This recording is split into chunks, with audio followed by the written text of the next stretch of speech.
Company இதில் வந்து supply பண்ணுவாங்க. இது வந்துட்டு 3 phase கரண்ட் இதில் கம்பல்சரி. எர்த்து ரொம்ப இம்பார்ட்டன்ட். தென் இது வந்துட்டு மிகு காயில் அலுமினியம் காயில் ஃபிட் பண்ணியிருக்கோம்.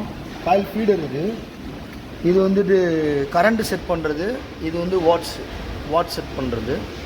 மற்றபடி இது எல்லாமே அஸ் யூஷுவல். இது வந்து argon cylinder regulator flow meter. ஆக்சுவலாக பார்த்தீங்கன்னா மிட் அடிக்கிறது மாத்திரம் 20 bar ப்ரெஷர் நம்ம செட் பண்ணிக்கணும். 20 bar செட் பண்ணிவிட்டு கம்பெனியில் சொன்ன மாதிரி நம்ம வோல்டேஜ் வந்துட்டு 19.2, கரண்ட்டு வந்துட்டு 230 செட் பண்ணிவிடுவோம். மிக் வெல்டிங்கில் வோல்ட்டும் கரண்ட்டும் ரொம்ப முக்கியம்.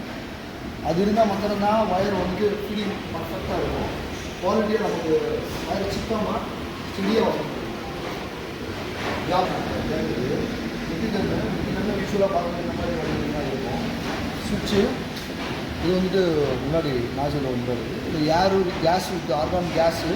மிக் வெல்டிங்க்கு அலுமினியம் மிக் வெல்டிங்க்கு ஆர்கான் கேஸ் தான் யூஸ் பண்ணுவோம். CO2 வந்துட்டு எம்எஸ் யூஸ் பண்ணுவோம். எம்எஸ் காயின்காக யூஸ் பண்ணுவோம். இது வந்துட்டு அலுமினியமுக்காக இருக்குது. வயர் இந்த மாதிரி ஃபீட் பண்ணும்போது உங்களுக்கு வயர் வந்துகிட்டே இருக்கும்.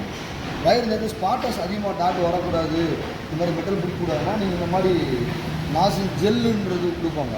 இதை நீங்கள் அப்ளை பண்ணணும்.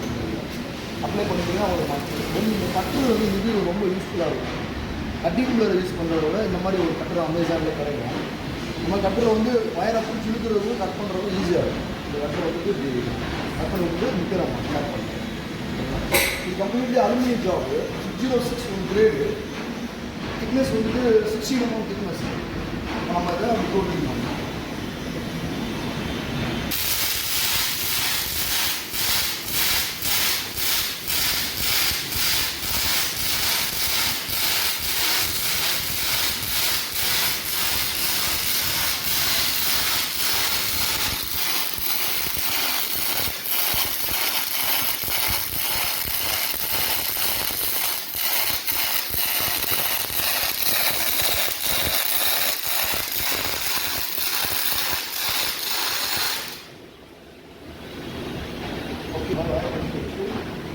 வெல்டிங் ஏரியாவை க்ளீன் பண்ணிவிட்டு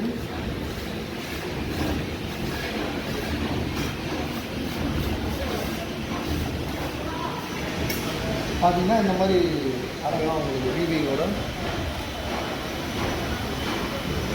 அலுமினியம். தேங்க்யூ.